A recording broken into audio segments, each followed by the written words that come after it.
Alvin, ang sundalo. Credit to the author. 4,429-39.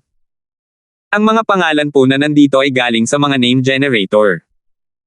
Kung meron man pagkakatulad sa mga pangalan ng tao o lugar at pangyayari, ito ay tunay na hindi sinasadya. Dylan Yale mula sa angkan ng Yale. Ang dalaga ay si Cindy, at ang matandang babae ang taong kasama niya. Nakatayo ang matandang babae sa likuran ni Cindy habang ang isang lalaking mukhang maringal at nasa katanghaliang gulang ay nakatayo sa tabi ni Cindy.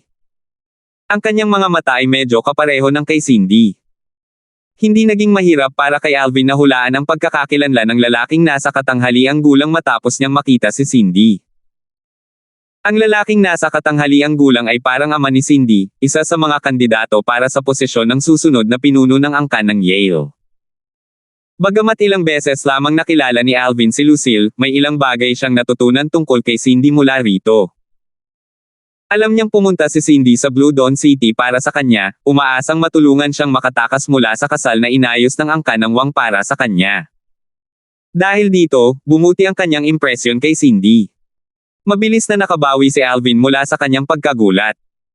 Gayunpaman, wala siyang balak na ipaliwanag ang kanyang sarili kay Cindy kung bakit niya sinabi rito na Alvin ang kanyang pangalan. Alam niyang iisipin ni Cindy na ang Alvin ay isang alias lamang. Bakit siya ang lalaking ikakasal? Gulat na gulat pa rin si Cindy. Hindi niya inaasahan na ang mahuhusay na binata, si Fulton, na pakakasalan ni Lucille ay si Alvin, ang binata na gusto niya. Siya, binigyan niya ako ng peking pangalan. Hindi ko inaasahan na siya pala si Fulton. Hindi maiwasan ni Cindy na makaramdam ng pagkadismaya at pagkairite sa sandaling ito. Kasabay nito, naiinggit din siya kay Lucille. Ito ang unang pagkakataon na nakilala ni Cindy ang isang taong gusto niya. Bukod dito, alam niyang mabuting tao ang kalaban. Komplikado ang tingin ni Cindy habang nakatingin kay Alvin. Gayon din, nagulat din ang matandang babae nang makita niya si Alvin. Katulad ni Cindy, tumingin din siya kay Alvin ng may komplikadong ekspresyon. Maya-maya, palihim siyang tumingin kay Cindy. Nakita niya ang bahagyang panginginig ng maselang katawan ni Cindy. Sa pagkakataong ito, napansin din ng lalaking nasa katanghaliang gulang na nakatayo sa tabi ni Cindy ang panginginig ng katawan nito. Nag-aalala siyang nagtanong, "Where? Anong problema? Masama ba ang pakiramdam mo?" Bumalik sa kanyang katinoan si Cindy at umiling. "Ama, ayos lang ako. Medyo nalulungkot lang ako ngayon na ikakasal na si Sister Lucille." Umiling ang lalaking nasa katanghaliang gulang at sinabing may katiyakan habang nakangiti, nakakainis na bata. "Kahit na may asawa na siya, kaibigan mo pa rin siya. Hindi ito magbago. Kahit na umalis siya sa Divine Sand Realm kasama ang kanyang asawa sa hinaharap, hindi naman sa hindi na siya babalik. Kahit na hindi na siya babalik, maaari mo pa rin siyang bisitahin, hindi ba?" Pagkatapos, sinabi ng lalaking nasa katanghaliang gulang, "Tara, makilala natin ang asawa ni Lucille." Sinabi mo na kinikilala siya ni Lucille at ng angkan ng Wang kaya hindi siya isang ordinaryong binata. Pagkatapos noon, dinala ng nasa katanghaliang gulang na lalaki si Cindy kina Kerlan at Alvin. Matapos batiin ng lalaking nasa katanghaliang gulang si Kerlan, ngumiti si Kerlan at magiliw na nagsabi, pagbati, "Elder Dylan Yale. Dahil ang anak mo ay matalik na kaibigan ni Lucille, maituturing ka ring elder ni Lucille. Kailangan mong uminom ng mas marami dahil kasal niya ito." Siyempre naman. Tumawa si Dylan Yale bago ibinaling ang atensyon kay Alvin. "Elder Yale?" sabi ni Alvin sabay tango. Pagkatapos, tumingin siya kay Cindy, na nakatayo sa tabi ni Dylan Yale, at sinabing, "Binibining Yale, nagkita tayo ulit." Noong una, hindi naglakas loob si Cindy na tumingin kay Alvin, dahil sa pag-aalala na baka mas lalo pa itong maging emosyonal. Gayunpaman, nang magkusa itong bumati sa kanya, itinaas niya ang kanyang ulo at tumingin sa kanya ng may komplikadong tingin habang sinasabing, "Oo, nagkita tayo ulit. Hindi ko inaasahan na ikaw ang kapatid na Fulton, na binanggit ni Sister Lucille. Where? Kilala mo ba si Young Master Fulton? Binibining Yale, kilala mo ba si Batang Panginoong Fulton?" Sabay nagsalita sina Dylan Yale at Kerlan, nagulat. Gayunpaman, nagulat si Kerlan dahil tila hindi nakilala ni Cindy si Alvin sa pamamagitan ni Lucille. Tila magkakilala na sila sa ibang panahon. Tumingin si Cindy sa kanyang ama at sinabi sa mahinang boses, "Ama, si kapatid na Fulton ang binata na nagligtas sa amin ni Lola noong aming paglalakbay patungong Blue Dawn City." Natural na nagulat si Delanyale. Narinig niya mula sa kanyang anak na babae na isang makapangyarihang binata ang nagligtas sa kanya, at higit sa lahat, sinabi nito na ang lakas ng binata ay hindi mas mababa sa kanya at ang binata ay wala pang ang 10,000 taong gulang. Naging mausisa siya tungkol sa binata at hindi inaasahan na ang binata ay magiging ikakasal at bagong manugang ng angkan ng Wang. Sa sandaling ito, sa wakas ay naunawaan na ni Delanyale kung bakit isinugol ng angkan ng Wang ang pagkakasala sa angkan ng mold ng Green Billow City at iginiit na ipakasal si Lucille sa taong nasa harap niya. Lumalabas na ang binata ay isang napakalakas na kababalaghan. Kung isa sa alang-alang ang lahat, malamang na ang binata ay may makapangyarihang pinagmulan. Talagang nakahanap ng hiyas ang Wang clan, naisip ni Delanyale sa sarili habang bumubuntong hininga. Kasabay nito, hindi niya namamalayang tiningnan ang kanyang anak na babae at muling napabuntong hininga, kung makakahanap si Weir ng ganoong asawa, hindi ko na kailangang mag-alala tungkol sa kanyang kinabukasan kapag wala na ako. Bagamat sadyang hininaan ni Cindy ang kanyang boses nang magsalita ito, narinig pa rin ni Curlan ang kanyang mga salita. Bahagyang nanlaki ang kanyang mga mata bago lumingon kay Delanyale at nakita ang pagkagulat sa mga mata ni Delanyale. Naisip niya, mukhang hindi na natin matatago ang lakas niyang Master Fulton ng mas matagal pa.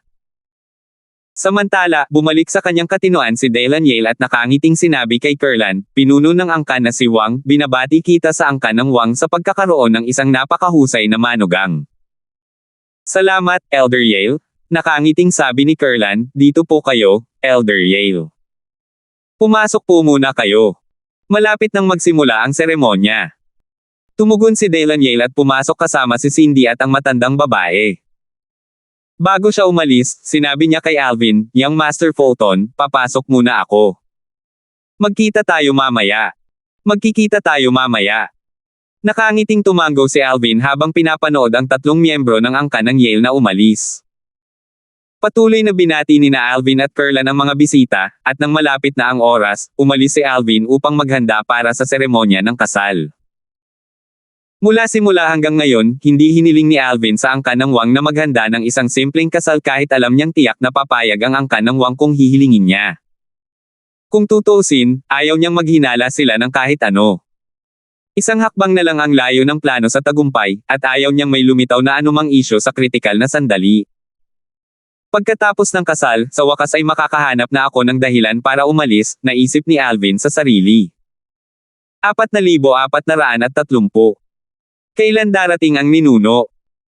Pagkatapos makarating sa lugar ng kasal kasama ang kanyang ama, humiwalay si Cindy sa kanya, sinabing sasamahan niya ang kanyang matalik na kaibigan na Lucille, dahil ikakasal si Lucille ngayon. Natural na walang anumang pagtutol si Delanyale. Matapos malaman na ang asawa ni Lucille na si Fulton, ay isang walang kapantay na mahika, natural lamang na umasa siyang magkakaroon ng mas magandang relasyon ang kanyang anak kay Lucille. Tumango siya bilang pagsang-ayon ng magsalita ang kanyang anak. Kasunod nito, umalis si Cindy, kasama ang matandang babae na sumusunod sa kanya na parang anino. Maaaring hindi alam ni Delanyale ang iniisip ng kanyang anak, ngunit ang matandang babae, na palaging si Cindy, ay malabo niyang nahulaan ang iniisip nito. Sabi niya, "Binibini, may mga taong sadyang dadaan lang sa buhay natin. Huwag mo masyadong seryosohin ang bagay na ito." Alam ng matandang babae na may gusto si Cindy kay Alvin. Bagamat hindi ito inamin ni Cindy, hindi naman mahirap para sa kanya na malaman dahil ganoon din ang naramdaman niya noon. "Lola, bakit hindi niya sinabi sa akin ang tunay niyang pangalan?" Tanong ni Cindy, halatang dismayado. Akala niya ay Fulton ang pangalan nito, hindi Alvin. Gusto niyang malaman kung bakit siya nagsinungaling sa kanya at napaisip kung hindi ba siya karapat-dapat malaman ang tunay niyang pangalan. Umiling ang matandang babae at sinabing, "Binibini, huwag mo nang masyadong isipin ang bagay na ito. Dahil hindi ibinahagi ni Young Master Fulton ang kanyang pangalan, sigurado akong may sarili siyang mga dahilan at alalahanin.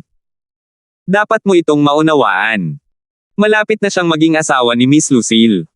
Makikilala mo siya pagkatapos nito." Mayroong nakatagong kahulugan sa likod ng masalita ng matandang babae.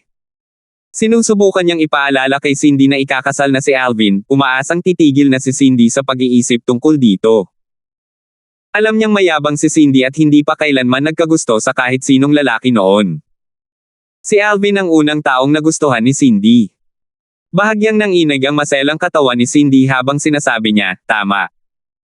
Malapit na siyang maging asawa ni Sister Lucille. Siya ang magiging asawa ng matalik kong kaibigan simula ngayon. Lola, ayos lang ako. Tere na at hanapin natin si Lucille. Dahil wala na ang kapatid niya, sasamahan ko siya para sa kapatid niya at masasaksihan ang masayang pagsasama niya. Nakahinga ng maluwag ang matandang babae nang marinig ang mga salita ni Cindy at dali-daling sumang-ayon. Tila ba bibitawan na ni Cindy ang kanyang nararamdaman. Kahit na hindi pa tuluyang mabitawan ni Cindy, sigurado siyang magagawa ito ni Cindy sa paglipas ng panahon. Sister Cindy. Tumawag si Lucille nang makita niya si Cindy. Sa oras na ito, naghahanda si Lucille sa likurang patio ng ari-arian ng angkan ng Wang. Napapaligiran siya ng isang grupo ng mga tao na tumutulong sa kanya na maghanda. 3 o 4 na babae ang tumutulong sa kanya na maglagay ng kanyang makeup sa oras na ito. Kahit hindi pa ito tapos, mas maganda ang hitsura niya kaysa sa karaniwan. Kung nandito lang si Alvin, tiyak na magugulat siya sa hitsura nito. Maging ang mga mata ni Cindy ay hindi napigil ang magliwanag nang makita niya kung gaano kaganda si Lucille. Nakangiti niyang sinabi, puno ng papuri, Sister Lucille, ang ganda mo. Habang patuloy na naglalagay ng makeup ang mga babae para sa kanya, ngumiti si Lucille bilang tugon bago ito nagtanong, Sister Cindy, dahil sumama ka kay Tio Yale, dapat ay nakilala mo na si Brother Fulton, tama ba? Alam ni Lucille na mausisa si Cindy tungkol kay Alvin. Sa kasamaang palad, ayaw ni Alvin na makilala si Cindy dati. Ngayon, sa wakas ay nakilala na rin siya ni Cindy. Tumanggaw si Cindy. Oo nga. Sister Lucille, natatandaan mo ba noong sinabi ko sa iyo na iniligtas ako ng isang binata noong naglalakbay ako rito? Bahagyang natakot si Lucille nang tumanggaw siya at sinabing, oo. Mabuti na lang at iniligtas ka ng binata na iyon, Sister Cindy. Kung hindi, hindi ko talaga maisip kung ano ang nangyari sa iyo. Nang muling maisip ni Lucille ang insidente, hindi niya maiwasang makaramdam ng takot. Sa katunayan, alam din ni Cindy na matatakot at mag-aalala si Lucille. Kaya naman, pagdating niya lang, hindi niya sinabi kay Lucille ang tungkol sa bagay na ito. Pagkalipas ng ilang araw ay sa kanya ito nabanggit noong sila ay nag-uusap.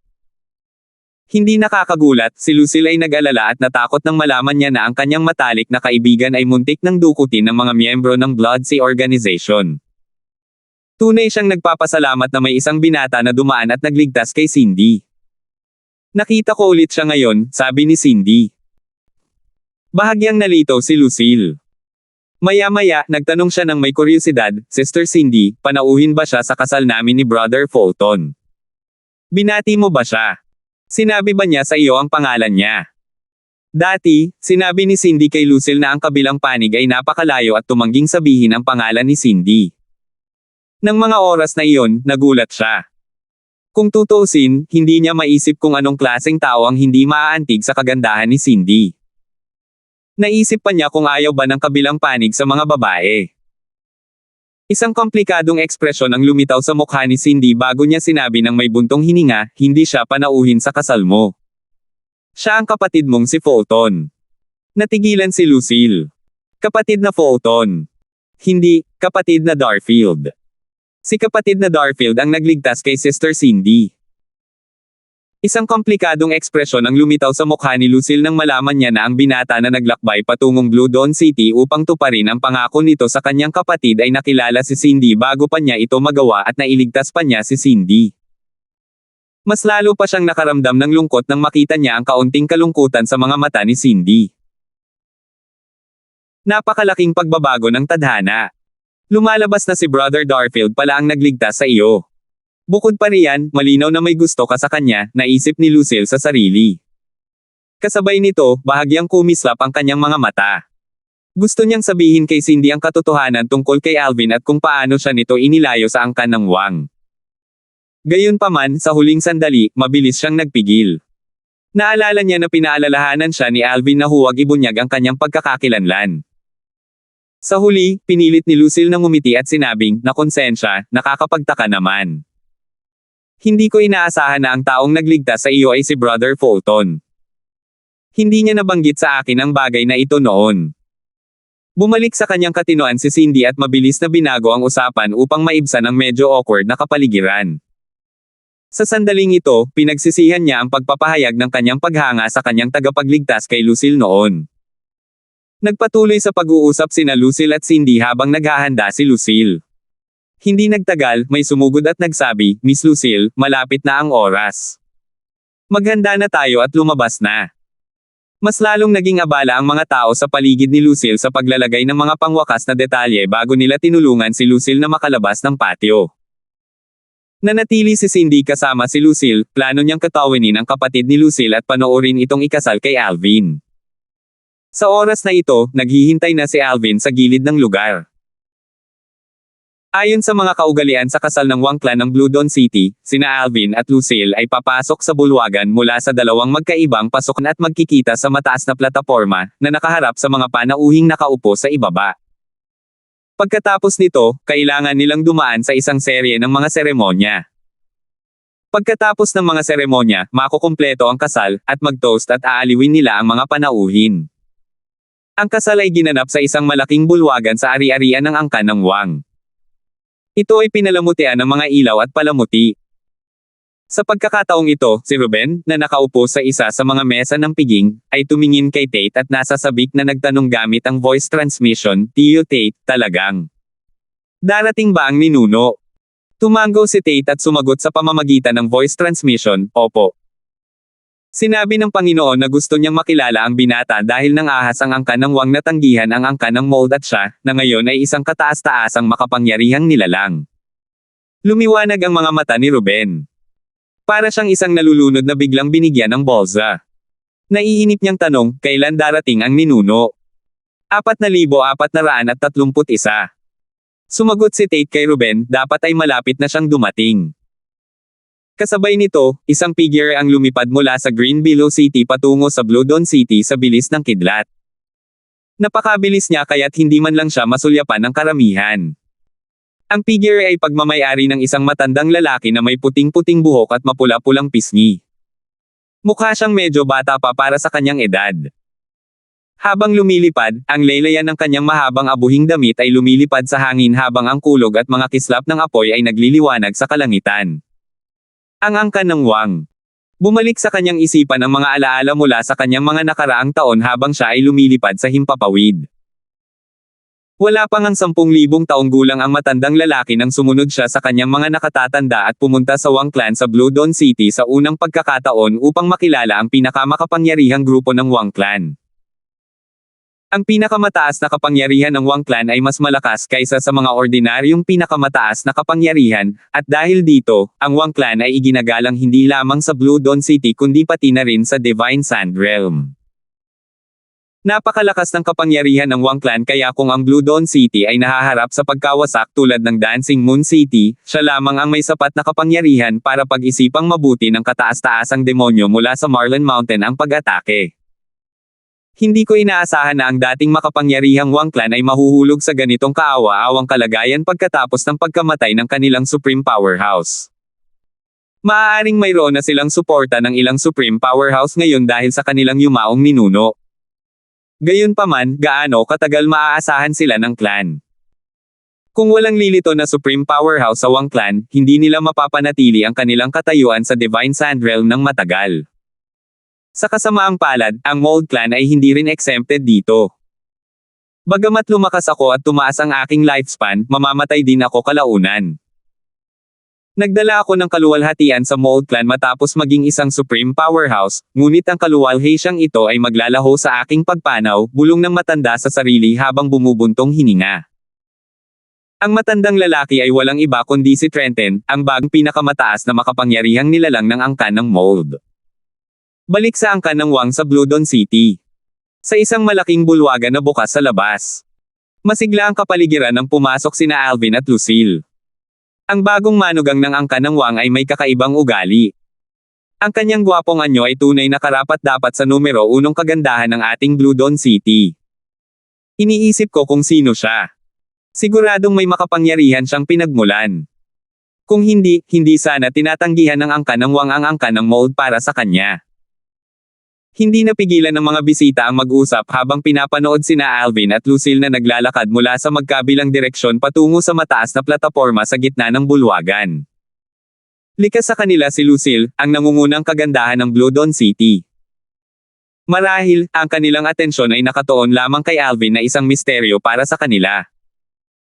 Sa pagkakataong ito, ang punong abala ng kasal, si Kerlan, na siya ring pinuno ng angkan ng Wang, ay bahagyang yumuko sa mga panauhin at sinabing, "Mahal na mga panauhin, ako, si Kerlan. Ang pinuno ng angkan ng Wang, ay nais magpasalamat sa inyong lahat sa paglalaan ng oras mula sa inyong abalang schedule upang dumalo sa kasalang ito."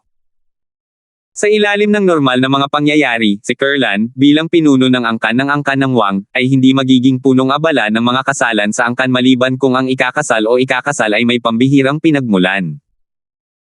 Bukod dito, kahit na ang pinuno ng angkan ang mag-host ng kasal, kadalasan itong kasal ng isang lalaking inapo ng angkan ng Wang. Mas bihira pa nga na ang pinuno ng angkan ang maging punong abala ng kasal ng isang babaeng inapo. Dahil dito, mas kumbinsido ang mga bisita na si Alvin, na kilala nila bilang Fulton, ay mayroong napakalakas na pinagmulan. Ngayon ang kasal ng direktang inapo ng aming angkan, si Lucille, at si Fulton, isang prodigy mula sa labas ng Divine Sand Realm. Hangad namin ng angkan ang isang maligaya at maayos na pagsasama para sa kanilang dalawa. Bukod pa riyan, nagpatuloy si Kerlan sa pagbibigay ng kanyang talumpati habang paakyat sina Alvin at Lucille sa mataas na plataporma. Kahit na nakarating na ang mag-asawa sa plataporma, hindi pa rin tapos si Kerlan sa kanyang talumpati. Napakahaba ng talumpati kaya muntik nang makatulog si Alvin. Dahil wala nang ibang magawa sa sandaling ito, iginala ni Alvin ang kanyang mga mata sa mga bisitang nakaupo sa ibaba ng mataas na plataporma. Karamihan sa kanila ay nakatingin lamang sa kanya ng may pagtataka at walang kakaiba maliban kay Ruben mula sa angkan ng mold ng Green Billow City na nakatitig sa kanya. Mula nang dumating si Ruben hanggang ngayon, binaliwala lang ni Alvin si Ruben. Gayunpaman, hindi nito napigilan si Ruben sa panggugulo kay Alvin. Nakatitig si Ruben kay Alvin nang may banta habang nagbabanta sa pamamagitan ng voice transmission, "Brat, magbabayad ka sa kawalang galang mo." Malapit nang dumating ang ninuno ko, ang pinakamakapangyarihang pinuno ng angkan ng mold. Kaya niyang tapusin ang kasalang ito sa isang kisap mata lang. Gusto kong makita kung gaano kaka-arrogant sa harap niya. Patuloy na hindi pinansin ni Alvin si Ruben. Para bang hindi niya narinig ang voice transmission. Natural lamang na lalo lamang nagdulot ito matinding galit kay Ruben. Ang bastos na to. Iniisip ba niya na nagbibiro ako? Sa pagkakataong ito, sa wakas ay natapos na ni Kerlan ang kanyang mahabang talumpati at ipinakilala si Alvin sa mga panauhin. Maikli niyang ipinaliwanag na si Alvin ay nagmula sa isang angkan sa labas ng Divine Sand Realm bago niya ibinigay ang kasal mula sa angkan ng Wang kay Lucille at sinabi ng may malawak na ngiti, "Lucille, palagi kang magiging bahagi ng angkan ng Wang kahit nakasal ka na ngayon." Bahagyang nagulat sa kilos na ito, inabot ni Lucille ang kamay upang tanggapin ang regalo, medyo nakaramdam ng pagkakasala. Gayunpaman, mahalaga na magpakita siya ng perpektong palabas upang matiyak ang tagumpay ng plano. "Aalis na ako sa Wang Clan pagkatapos ng kasal." Base sa mga sinabi ni Brother Darfield, ang lugar na pinanggalingan niya, ang God-defying world, ay tila perpekto. "Marahil, titira ako sa isa sa mga makamundong kaharian doon," naisip ni Lucille sa sarili.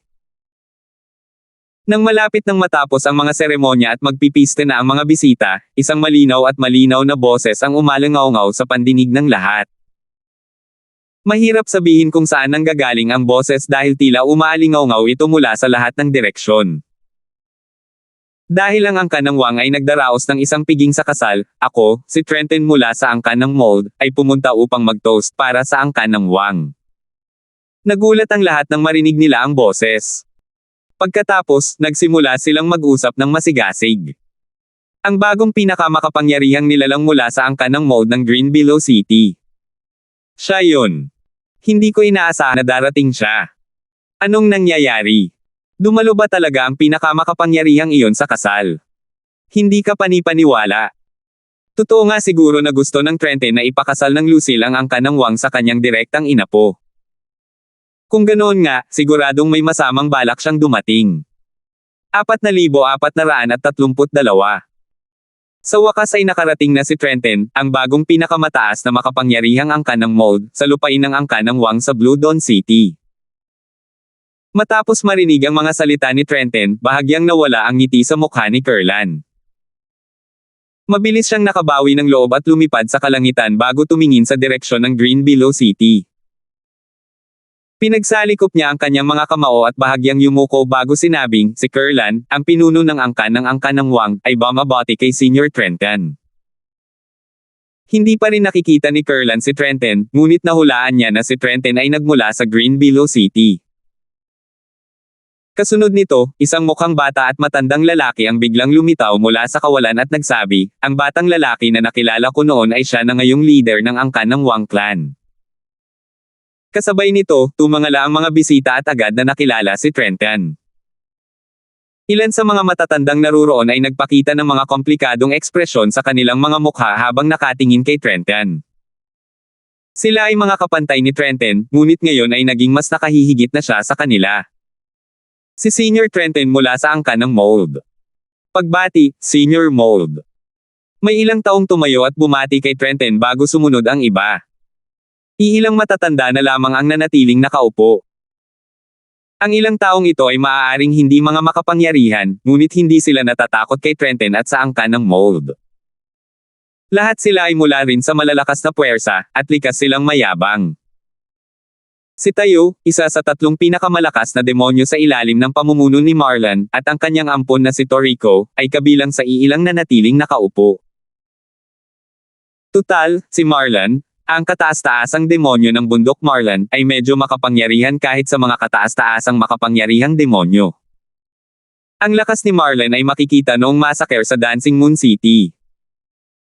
Si Marlon lamang ang kayang harapin ang 3 sa 5 kataas-taasang makapangyarihang demonyo ng Dancing Moon City. Ang pagdating ni Trenton ay natural na nag-alis ng atensyon mula kay Alvin. Sa sandaling ito, tiningnan niya si Trenton, palihim na sinusuri ang kabilang panig. Walang bahid ng takot ang makikita sa kanyang mukha.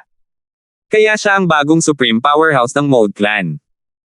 Katulad lang siya ng 5 Supreme Powerhouse ng Dancing Moon City, naisip ni Alvin sa sarili.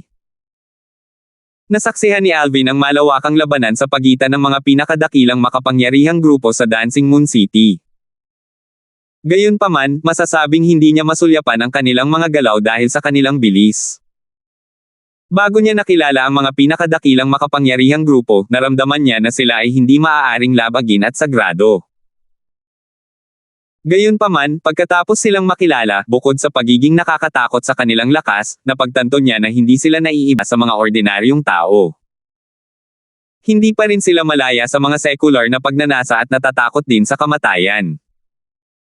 Samantala, may bahid ng pagkagulat na sinabi ni Kurlan, hindi ko inaasahan na maaalala pa rin ako ng senior. Minsan lang nakilala ni Kurlan si Trenton noon. Noong panahong iyon, si Trenton ay isa ng pangunahing tauhan ng angkan ng mold.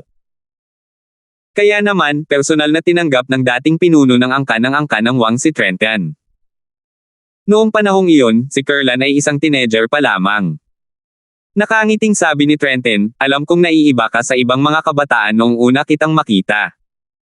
Nang marinig ko na ikaw ang naging leader ng angkan ng Wang clan, ipinagmalaki ko pa nga sa mga kaibigan ko na matalas ang aking paningin sa talento. Pagkatapos sabihin iyon, sinabi ni Trenton, leader ng angkan Wang, pasensya na sandali. Nakita ko lang ang ilan sa mga dati kong kaibigan, at gusto ko silang batiin. Nang mawala at muling lumitaw si Ruben sa lupa, ilang dosenang tao ang lumapit sa kanya at binati siya. Binabati kita, Kuya Mold. Kapatid na Mold, nabalitaan kong nasa closed-door cultivation ka noong binisita kita para batiin ka. Naisip kong bumisita ulit sa ibang pagkakataon. Hindi ko inaasahan na magkikita tayo rito. Kuya Mold, ikinagagalak kong makita ka. Bago pa man naging isang kataas-taasang makapangyarihang tao si Trenton, isa na siyang sikat na tao sa Green Below City. Marami na siyang naging kaibigan, kabilang na ang mga mula sa makapangyarihang puwersa, noong panahong gumagala siya sa Divine Sand Realm. Maya-maya, inakay ni Ruben si Tate. Yumuko siya at magalang na sinabi, binabati ni Ruben ang matandang ninuno. Pagbati, Panginoon, magalang na sabi ni Tate habang nakayuko bago siya tumayo sa likuran ni Trenton. Naging komplikado ang ekspresyon ng mga matandang kaibigan ni Trenton nang makita nilang ang sikat na Green Flame Saber King ng Divine Sand Realm ay nasasakupan na ngayon ni Trenton. Ang Green Flame Saber King ay kapantay, kung hindi man mas malakas kaysa sa kanila. Bukod doon, kahit hindi nagpakawala ng ekspresyon si Trenton, ang kanyang aura bilang isang supreme powerhouse ay natural na mapang-api, na nagiging sanhi ng bahagyang pressure sa mga malapit. Pakiramdam nila ay parang nasa bingit sila ng matinding stress at napuno ng pagnanais na lumayo sa kanya pagkatapos nila siyang batiin. Dahil si Trenton ay naging isang supreme powerhouse, alam nilang imposibleng pretuhin siya ng casual tulad ng dati maliban kung sila ay maging supreme powerhouse din. Sa oras na ito, nagsimulang magreklamo si Ruben kay Trenton. Matandang ninuno, ang batang iyon na ikakasal kay Lucille ay tinatawag na Fulton. Bastos siya sa akin kahit alam niyang galing ako sa angkan ng mold at kinakatawan kita. Nang marinig ang mga salita ni Trenton, napataas ang kilay ng mga dating kaibigan ni Trenton. Walang duda na ngayong hiniling na ng angkan ng mold ang kamay ni Lucille sa kasal para kay Ruben ngunit tinanggihan ng angkan ng Wang at pinalitan si Fulton, isang mahiwagang nilalang mula sa labas ng Divine Sand Realm. Gayunpaman, hindi nila inisip na gagawa si Trenton ng anumang marahas. Tutal, ang bagong manong ng angkan ng Wang ay isang misteryo. Dahil dito, magiging kawalang ingat para sa angkan ng mold na masaktan ang bagong manugang ng angkan ng Wang kung wala silang alam tungkol sa pinagmulan ng kabilang panig. Tumingin si Trenton kay Ruben at walang pakialam na sinabi, sa pagkakakilala ko sa iyo, malamang ikaw ang nabastos kay Little Fulton. Humingi ka na ng tawad sa kanya ngayon. Nagulat ang lahat sa mga sinabi ni Trenton. Kasabay nito, napaisip sila kung may alam ba si Trenton tungkol sa pinagmulan ni Fulton. Namutla ang mukha ni Trenton habang nanlulumo ang kanyang puso. O matandang ninuno. 4,433. Maging si Tate, ang hari ng Green Flame Saber, na nakatayo sa likuran ni Trenton, ay nagulat sa biglaang pagbabago ng mga pangyayari. Inakala niyang magagalit si Trenton matapos tanggihan ng angkan ng Wang ang alok ni Ruben kay Lucille. Higit pa sa kanyang inaasahan na hindi lamang pinagalitan ni Trenton si Ruben kundi hiniling din kay Ruben na humingi ng tawad. Nagulat at nalito rin ang lahat. Anong nangyayari? Maging si Kurlan, ang pinuno ng angkan ng Wang clan, na handang humingi ng dagdag na sundalo nang dumating si Trenton, ay natulala rin. Inakala ng lahat na ipagtatanggol ni Trenton si Ruben matapos magreklamo ang huli. Hindi inaasahan at nakakagulat, inutusan niya si Ruben na humingi ng tawad kay Fulton. Bukod dito, tinawag pa niya si Fulton ng pamilyar bilang Little Fulton. May alam ba siya tungkol sa pinagmulan niyang Master Fulton? Tanong ni Kurlan sa loob-loob niya. Ito lang ang paliwanag na may katuturan para sa kanya. Bakit ka pa nag-aalangan? Humingi ka na ng tawad, walang ekspresyong sabi ni Trenton habang sumusulyap kay Ruben. Bagamat kalmado ang kanyang boses, parang dumadagindong ito sa tainga ni Ruben, dahilan para biglang bumilis ang tibok ng puso ni Ruben. Mabilis na lumapit si Trenton kay Alvin na may nag-aatubiling ekspresyon sa mukha. Gayunpaman, kahit na nag-aatubiling at galit na galit siya, hindi niya ito ipinahalata. Nawala ang kanyang kaiabangan nang sabihin niya, Fulton, pasensya na. Young Master Mold, hindi mo kailangang humingi ng tawad. Naiintindihan ko. Tutal, sino ba naman ang hindi maaantig sa isang dilag? Casual na sabi ni Alvin. Tinitigan lamang ni Ruben si Alvin ng ilang sandali bago ito bumalik upang tumayo sa tabi ni Trenton, katabi ni Tate. Tumingin si Trenton kay Alvin at tumango bago ngumiti, Little Fulton, narinig ko na hindi ka taga Divine Sand Realm. Ang puwersang kinabibilangan mo ay tiyak na kakaiba. Umiling si Alvin at sinabing, Senior, napakataas ng tingin mo sa akin. Ang puwersang kinabibilangan ko ay hindi maihahambing sa mold clan ng Green Billow City. Bagamat mahinhin ang mga salita ni Alvin, magkaiba ang tunog ng mga ito sa pandinig ni Trenton. Nagtaka ang dalawa kung ang ibig sabihin ba talaga ni Alvin ay hindi maihahambing ang kanyang puwersa sa angkan ng mold o kung kabaligtaran nito. Maya-maya, napaisip si Kurlan, na nagtataka, ibig sabihin ba nito ay wala ring alam si Trenton tungkol sa pinagmulan niyang Master Fulton.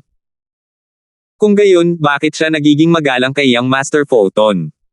Dahil ba ito sa pagtrato ng Wang Clan kay Young Master Fulton? Gayunpaman, hindi pa rin makatuwiran para sa kanya, isang napakalakas na kapangyarihan, na maging magalang. Umiling si Trenton at sinabing, Little Fulton, masyado kang mapagpakumbaba. Imposibleng hindi ka galing sa isang pambihirang puwersa dahil inimbitahan ng Wang Clan ang Heaven-bearing Sword Saint dito. Hindi tumugon si Alvin sa mga salitang ito. Sa kabaligtaran, nanlaki ang mga mata ni Kurlan nang hindi mahahalata habang napasigaw sa loob, paano niya nalaman? Ang Heaven-bearing Sword Saint ay ang titulo ng Supreme Powerhouse na inimbitahan ng Kurlan upang protektahan ang Wang Clan. Noong ang Heaven-bearing Sword Saint ay isa pa lamang advanced Supreme God, sikat na siya sa Divine Sand Realm. Sa kasalukuyan, nanginginig ang mga tao kapag nababanggit ang kanyang pangalan dahil isa siya sa pinakamalakas na Supreme Powerhouse sa Divine Sand Realm. Kapantay niya si Marlon mula sa Marlon Mountain. Sa Divine Sand Realm, mayroong dalawang uri ng Supreme Powerhouse. May mga Supreme Powerhouse tulad ng Heaven-bearing Sword Saint at Marlon na itinuturing na pinakamalakas sa Divine Sand Realm, at may mga ordinaryong Supreme Powerhouse tulad ni Trenton at ng 5 yumaong Supreme Powerhouse ng Dancing Moon City. Ang mga salita ni Trenton ay pumukaw ng kaguluhan sa mga bisita. Nandito na ang Heaven-bearing Sword Saint. Hindi ko inaasahan na ang Wang Clan ay magkakaroon ng ganito kalapit na relasyon kay Supreme Powerhouse Sito. Narinig ko ang mga chismis, pero hindi ko masyadong inisip iyon. Tutal, ibang klase naman ang Heaven-bearing Sword Saint. Narinig ko rin ang mga chismis. Mukhang totoo ang mga chismis na iyon. Tama iyan. Sinasabing hindi mapapanatili ng Wang Clan ang kanilang katayuan kung kakampi lamang sila ng mga ordinaryong Supreme Powerhouse. Noong panahong iyon, may mga bali-balita na ang Wang Clan ay may malapit na relasyon sa Heaven-bearing Sword Saint. Iilan lamang ang nanatiling kalmado. Matagal nang alam ng mga taong ito ang ugnayan sa pagitan ng angkan ng Wang at ng Heaven-bearing Sword Saint. Si Dallon Yale, ang ama ni Cindy at isang elder ng angkan ng Yale, ay kabilang sa mga nakakaalam ng bagay na ito. Naisip ni Dallon Yale, hindi ko inaasahan na iimbitahan ng Wang Clan si Senior Lex Sito, tiyak na may alam ang Wang Clan tungkol sa kakayahan at pinagmulan ng binata na iyon.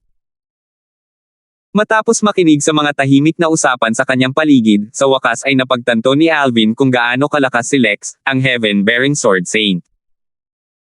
Si Lex ay kahit papaano ay kapantay ni Marlon at isang makapangyarihang Supreme Powerhouse sa Divine Sand Realm. Bahagyang ngumiti si Trenton at sinabi kay Kurlan, pinuno ng angkan na si Wang, naparito ako hindi lamang upang batiin ang angkan ng Wang sa pinagpalang kasal na ito, kundi upang makilala rin si Senior Sito. Maaari mo bang ipaalam kay Senior Sito na ako, si Trenton, ay humihiling na makipagkita sa kanya? Gusto kong humingi ng gabay sa kanya tungkol sa mga problemang naranasan ko sa aking cultivation. Nagkataon lang na nalaman ni Trenton na ang Heaven-bearing Sword Saint ay nasa Wang Clan. Dati, binisita ni Trenton ang cultivation ground nito ngunit nalaman niyang wala ito. Nabatid na bihirang umalis ang Heaven-bearing Sword Saint sa kanyang cultivation ground at ginugugol ang halos lahat ng kanyang oras sa closed-door cultivation. Dahil dito, hinuha niya na ang Heaven-bearing Sword Saint ay malamang na pumunta sa Wang Clan para sa kasal. Batay sa reaksyon ni Kurlan, tila tama ang kanyang haka-haka. Pagkatapos ng maikling katahimikan, sinabi ni Kurlan, Senior Mold, pumayag si Senior Sito na makipagkita sa inyo. Sumunod kayo sa akin. Kasunod nito, mabilis na inilayo ni Kurlan si Trenton. Sayang, nasira ang masayang mood ng pagdating ni Trenton. Magagalit sana ang mga normal na bagong kasal kay Trenton dahil sa pagsira nito sa kanilang espesyal na araw, pero tila walang pakialam sina Alvin at Lucille. Sa kabaligtaran, hindi nag-atubiling ipahayag ni Cindy ang kanyang pagkadismaya kay Cindy. Nakakapangilabot talaga ang tiyempo ng bagong Supreme Powerhouse ng Mold Clan.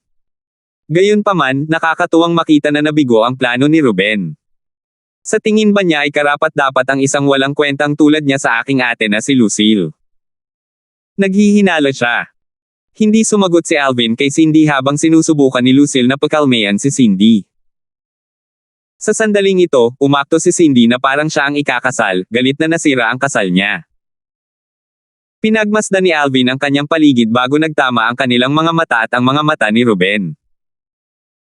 Ang puot sa mga mata ni Ruben ay mas matindi pa kaysa dati, ngunit hindi siya nito naabala. Kung tutuusin, si Ruben ay walang kalaban-laban sa kanya. Sa katunayan, walang sino man sa angkan ng mold, maliban kay Trenton, ang makakatalo sa kanya. Hindi sumunod si Tate kay Trenton upang makipagkita kay Lex at nanatili sa bulwagan. Sa oras na ito, nakatanggap siya ng isang boses mula kay Ruben. Tiyo Tate, simula bukas, gusto kong humanap ka ng pagkakataon para patayin siya. Ipapahiram ko sa iyo ang Supreme Powerhouse Divinity kapag dinala mo na sa akin ang bangkay niya. Naniniwala akong may kakayahan ka para patayin siya. Nag-aalab ang apoy ng puot sa mga mata ni Ruben. Isang bahid ng kasakiman ang sumilay sa mga mata ni Tate nang marinig niya ang boses ni Ruben. Gayunpaman, kahit na hinanggad niya ang Supreme Powerhouse Divinity, nanatili pa rin siyang kalmado. Tama si Trenton, hindi iimbitahan ng Wang Clan ang Heaven-bearing Sword Saint kung si Fulton ay isang ordinaryong tao lamang. Si Tate, ang hari ng Green Flame Saber, ay sikat at makapangyarihan, ngunit natural na wala siya kumpara sa Heaven-bearing Sword Saint. Bago pa man maging isang Supreme Powerhouse ang Heaven-bearing Sword Saint, kayanan niyang patayin si Tate, lalo na ngayong isa na siya sa pinakamalakas na Supreme Powerhouse ng Divine Sand Realm. Kailangan ko pang alamin ang pinagmulan niya bago ako gumawa ng hakbang. Sino ang nakakaalam kung may palihim na nagpoprotekta sa kanya sa dilim? Imposible para sa isang kataas-taasang makapangyarihang tao na bantayan siya palagi, pero hindi imposible para sa isang makapangyarihang Diyos na may mataas na antas na gawin iyon. Gagawa lang ako ng hakbang pagkatapos kung makumpirma na hindi siya protektado o kaya ay matatalo ko ang taong nagpoprotekta sa kanya. 4,434. Tunay na hinahangad ni Tate na makuha ang uri ng apoy na Supreme Powerhouse Divinity. Gayunpaman, natural lamang na hindi niya isugal ang kanyang buhay para dito. Wala nang mas mahalaga pa kaysa sa kanyang buhay. Tiyo Tate. Nang makitang walang tugon mula kay Tate sa loob ng mahabang panahon, naging malungkot ang ekspresyon ni Ruben. Hindi niya maiwasang mapaisip kung nagdalawang isip ba si Tate pagkatapos ng nangyari ngayon. Alam ko na ang gagawin, sa wakas ay sumagot si Tate, hindi ko palalampasan ang pagkakataong hiramin ang kataas-taasang kapangyarihang kabanalan mula sa iyo. Sa wakas ay nakahinga ng maluwag si Ruben matapos niyang marinig ang mga salita ni Tate. Gumaan ang ekspresyon ng kanyang mukha, at ang mga sulok ng kanyang mga labi ay kumarba at naging isang ngisi. Bagamat nadismaya si Ruben na inimbitahan ng angkan ng Wang ang Heaven-bearing Sword Saint dito, alam din niyang imposible para sa Heaven-bearing Sword Saint na bantayan si Alvin sa lahat ng oras. Lalo na ang isang pinakamataas na makapangyarihang nilalang tulad ng Heaven-bearing Sword Saint, hindi niya inakalang ang angkan ng Wang ay nagtalaga ng sinumang kasing lakas ni Tate upang protektahan si Alvin. Natural lamang na walang kaalam-alam si Alvin sa kasunduan ni Ruben at Tate na patayin siya. Sa sandaling ito, hinihintay niyang pagbabalik ni Kurlan upang maipagpatuloy nila ang seremonya ng kasal. Ang pagdating ni Trenton ay natural na nagdulot ng kaguluhan sa mga bisita. Karamihan sa kanila ay nag-uusap pa rin tungkol kina Trenton at Lex, ang Heaven-bearing Sword Saint. Kung tutuusin, si Lex ay kabilang sa pinakamalakas na Supreme Powerhouses sa Divine Sand Realm. Marami sa kanila ang bumaantong hininga ng mapagpasyahan nilang patuloy na mapapanatili ng Wang Clan ang kanilang katayuan hanggat nasa panig nila si Lex. Kasabay nito, mabilis na kumalat ang balita tungkol sa nangyari noong kasal sa angkan ng Wang. Ang mga individual at puwersang tumanggi sa imbitasyon ay tunay na nagsisi sa kanilang mga ginawa nang marinig nila ang balita. Hindi nila inaasahan na ang angkan ng Wang ay magkakaroon ng ganito kalapit na relasyon kay Lex, ang Heaven-bearing Sword Saint, at matagumpay na maimbitahan ang huli sa kasal. Dapat pala ay dumalo ako sa kasal. Kahit naabala ako, pupunta sana ako kung alam ko lang. Iniisip ko kung nagalit ba ang Wang Clan na tinanggihan ko ang imbitasyon. Ang insidenteng ito ay pumukaw din ng kaguluhan sa Blue Dawn City, at halos lahat ay alam ang tungkol sa mga Supreme Powerhouse na lumitaw sa Wang Clan. Dahil dito, ang atensyon ng lahat ay nalipat mula kina Fulton at Lucille, ang bagong kasal, patungo sa dalawang Supreme Powerhouse. Pagkatapos ng seremonya ng kasal, bumalik ang mga bagong kasal sa Maringal na pinalamutian na patio na inihanda ng angkan ng Wang para sa kanila. Matapos makapasok sina Alvin at Lucille sa silid ng kasal, mabilis silang iniwan ng mga katulong. Kapatid na Darfield, salamat sa lahat ng iyong pagsusumikap, pomanhing sabi ni Lucille. Hindi lamang kinailangang magpakitang gilas ni Alvin ang angkan ng Wang, kundi kinailangan din niyang harapin sina Ruben at Trenton. Mabuti na lang at walang nangyaring masama noong kasal. Huwag mo nang banggitin yan, sabi ni Alvin nang may bahagyang ngiti, gugugulin natin ang susunod na mga araw sa silid para kumbansihin ang iba na tayo ay malalim na nagmamahalan at hindi mapaghihiwalay. Pagkatapos niyan, makikilala ko ang pinuno ng angkan at sasabihin ko sa kanya na plano kitang isama sa isang bakasyon. Sa palagay ko ay hindi tayo paghihinalaan ng angkan. Ilalayo kita sa angkan ng Wang tulad ng ipinangako ko sa iyong kapatid. Ang kayamanang ibinigay ni Richard kay Alvin ay lubhang mahalaga at kapaki-pakinabang kay Alvin kaya determinado siyang bayaran si Richard at tuparin ang huling hiling ni Richard. Sige, sagot ni Lucille. Hindi niya maiwasang makaramdam ng tuwa nang maisip niya ang pagkamit ng kanyang kalayaan sa loob ng ilang araw.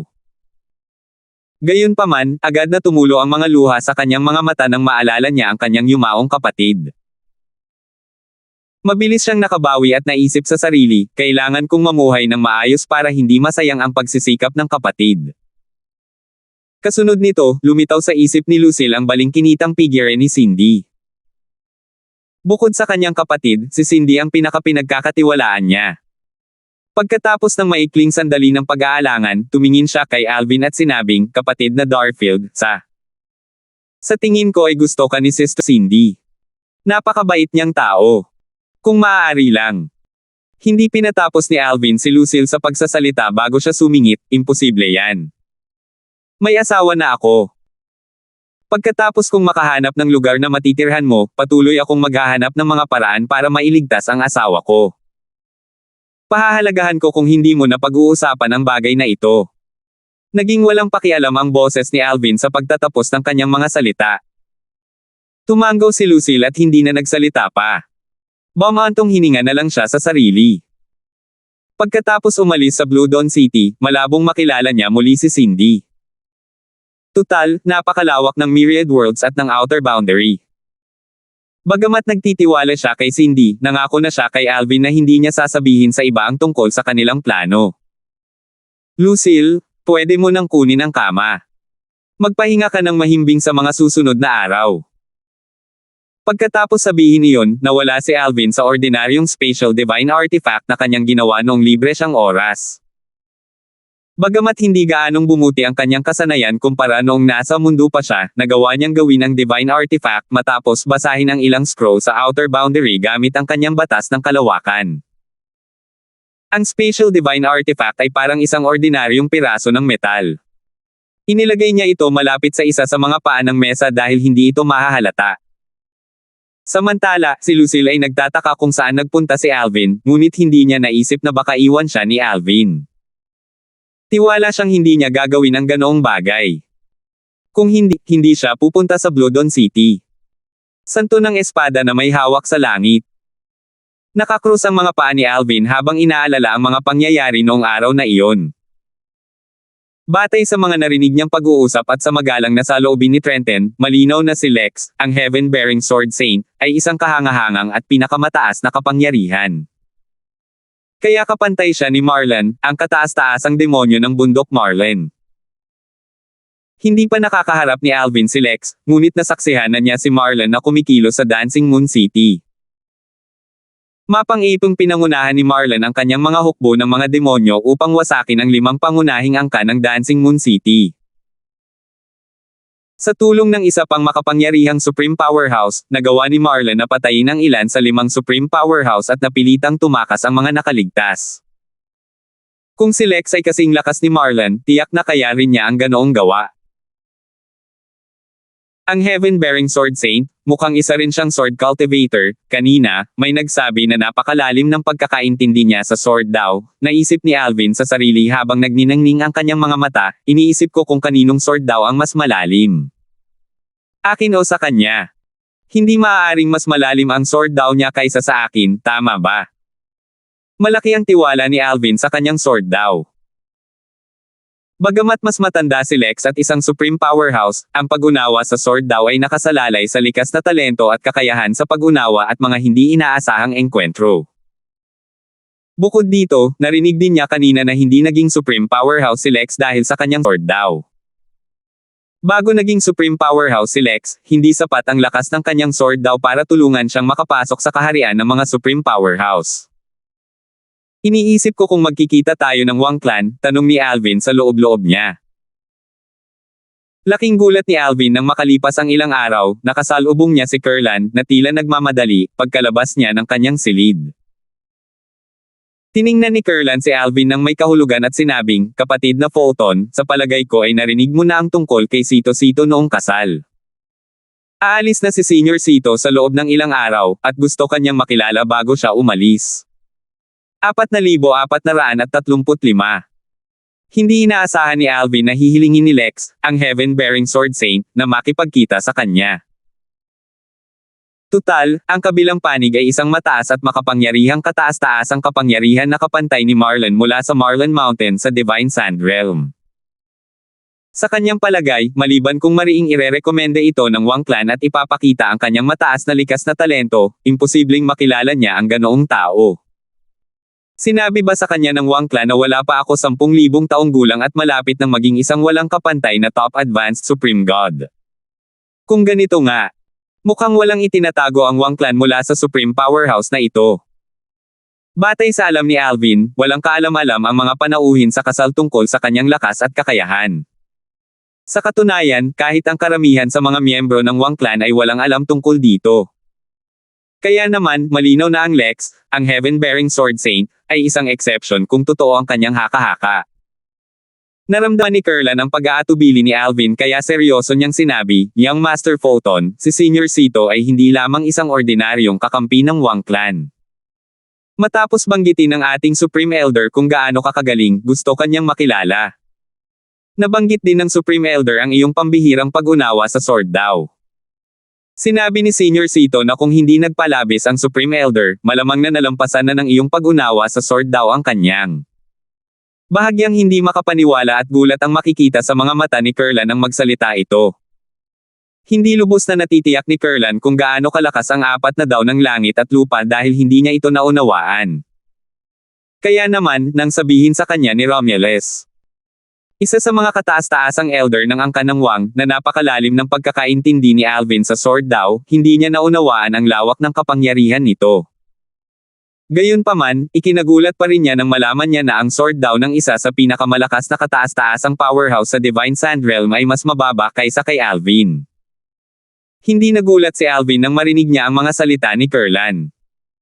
Tutal, pinaghihinalaan na niya na ibinunyag ng angkan ng Wang ang kanyang kakayahan kay Lex. Gayunpaman, nagulat siya na nabanggit ng angkan ng Wang ang kanyang Sword Dao.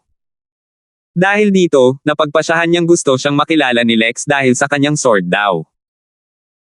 Hindi ako makakapantay sa kanya pagdating sa cultivation base at lakas, pero ang Sword Dao ko ay talagang nakahihigit sa kanya. Kahit na iba ang Sword Dao na naiintindihan natin, may matututunan pa rin si Lex mula sa akin. Sigurado akong alam din niya ito, naisip ni Alvin sa sarili. Tama si Alvin. Hindi siya nagatubiling ibahagi ang kanyang kaalaman tungkol sa Sword Dao kay Lex hanggat nakikinabang siya rito.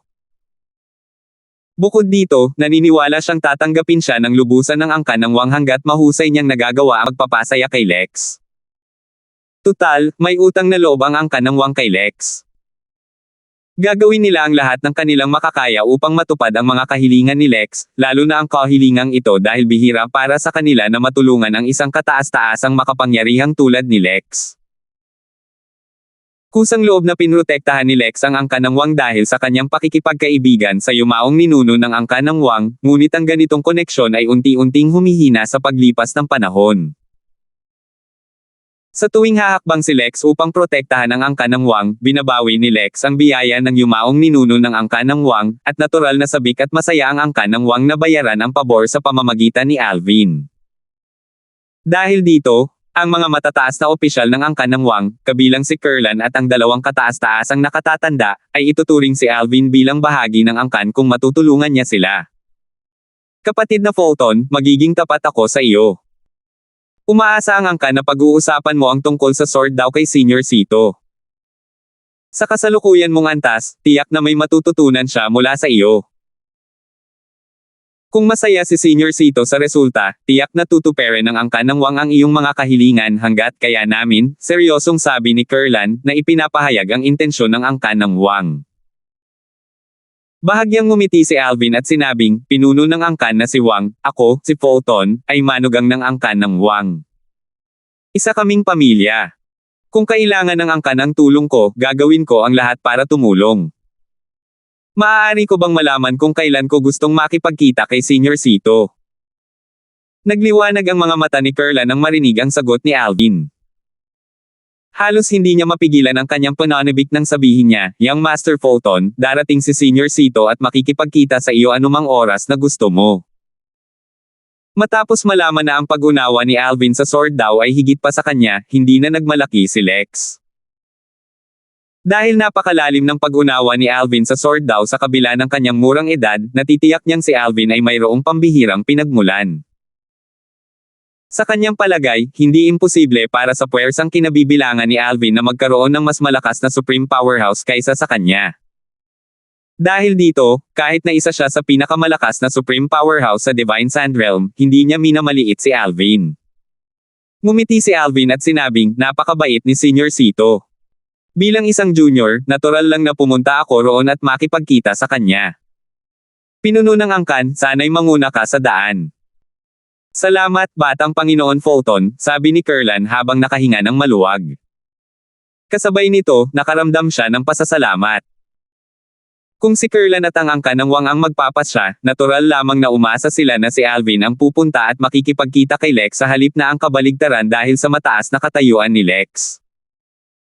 Bukod dito, dahil sa senyoridad ni Lex, mas nararapat nga na pumunta si Alvin sa Lex bilang pagpapakita ng respeto. Gayunpaman, alam din ng angkan ng Wang na wala silang magagawa kung pipiliin ni Alvin na hayaan si Lex na lumapit sa kanya. Mabilis na nagpadala ng mensahe si Kurlan kay Romulus, na sinasabi rito na pumayag si Alvin na makipagkita kay Lex. Hindi rin nakalimutang sabihin kay Romulus kung gaano kamaalalahanin at mataktika si Alvin. May utang na loob ang angkan ng Wang kay Fulton. Pagkatapos umalis ni Senior Sito, dalhin ninyo si Fulton sa imbakan ng kayamanan ng ating angkan at hayaan ninyong kunin niya ang anumang kailanganin niya. Gayunpaman, dahil sa kanyang likas na talento, kasanayan sa pag-unawa, at karanasan, nagdududa ako na may anumang bagay sa ating imbakan na makakapukaw ng kanyang pansin, tugon ni Romulus kay Kurlan. Sa oras na ito, si Alvin, na sumusunod kay Kurlan upang makipagkita kay Lex, ay walang alam na nagpasya ang angkan ng Wang na payagan siyang makapasok sa kanilang imbakan ng kayamanan at kunin ang anumang kailangan niya. 4,436. Noon, nakatagpo si Alvin ng isang supreme powerhouse habang nasa realm battlefield siya sa God-defying world. Medyo nagulat siya nang makilala niya si Lex, ang heaven-bearing sword saint, at natuklasan na si Lex ay tila kapantay ng supreme powerhouse na iyon. Si Lex ay isang payat at mukhang ordinaryong matandang lalaki, ngunit ang kanyang aura ay napakapangibabaw na kahit ang banal na puno ng buhay sa maliit na mundo ni Alvin ay nayanig. Matagal na panahon na mula nang makaramdam si Alvin ng ganito. Ang huling beses na naramdaman niya ito ay noong kinausap niya ang mahiwagang supreme powerhouse habang nagbababad siya sa banal na fountain. Hindi man lang lumitaw ang pinakamakapangyarihang nilalang na iyon noong mga oras na iyon, pero ang aura niya ay nakakatakot. Ibig sabihin, mas malakas siya kaysa kay Lex, di ba? Tanong ni Alvin sa loob-loob niya, gulat na gulat. Si Lex, ang heaven-bearing sword saint, ay isa sa pinakamalakas na supreme powerhouse sa Divine Sand Realm.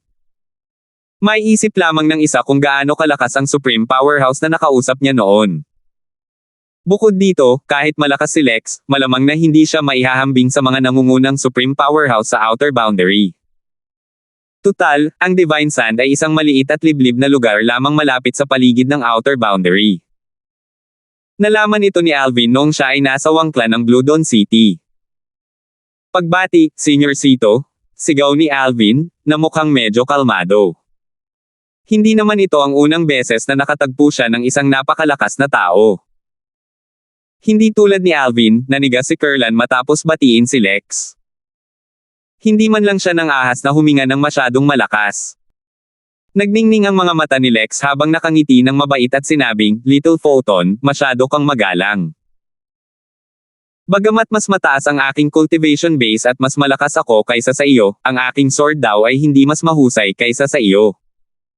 Naniniwala akong narinig mo na ang tungkol sa layunin ng ating pagpupulong ngayon. Gusto kong pag-usapan ang sword daw kasama ka. Kung may matututunan ako sa ating talakayan, hindi ko malilimutan ang iyong tulong." Nagulat si Alvin sa kung gaano kaprangka si Lex. Noong una, inakala niyang hihilingin lang ni Lex na ipakita sa kanya ang kanyang sword daw. Sa kabuuan, maganda ang impresyon niya kay Lex. Hindi lang si Lex ay prangka at taos-puso, kundi hindi rin nagpanggap si Lex sa kanya kahit na hindi siya isang walang kapantay na kataas-taasang Diyos. Nakangiting sabi ni Alvin, "Senior Sito, napakabait mo. Simula nang ikasal ako kay Lucille, bahagi na ako ngayon ng Wang Clan. Ang Wang Clan ay umunlad ng maraming taon dahil sa iyong kabaitan, at natural lamang na ako, bilang manugang ng Wang Clan, ay gumanti sa iyo." Napuno ng init ang mga mata ni Kurlan nang tumingin siya kay Alvin. Samantala, sandaling natigilan si Lex sa mga sinabi ni Alvin. Pagkatapos, tumawa siya at sinabing, tunay ngang nakahanap ng mabuting manugang ang angkan ng Wang. Dahil dito, mataktikang sinabi ni Kurlan, "Senior Sito, aalis muna ako." Pagkatapos, sinabi niya kay Alvin, "Young Master Fulton, pakiusap na bigyan ninyo ng pagkakataon si Senior Sito para sa aming angkan." Ipinagmamalaki ni Kurlan na si Alvin ang manugang ng angkan ng Wang. Kung ikukumpara, walang-wala si Ruben ng angkan ng Mold. Tumango si Alvin. "Huwag kang mag-alala, leader ng angkan na si Wang.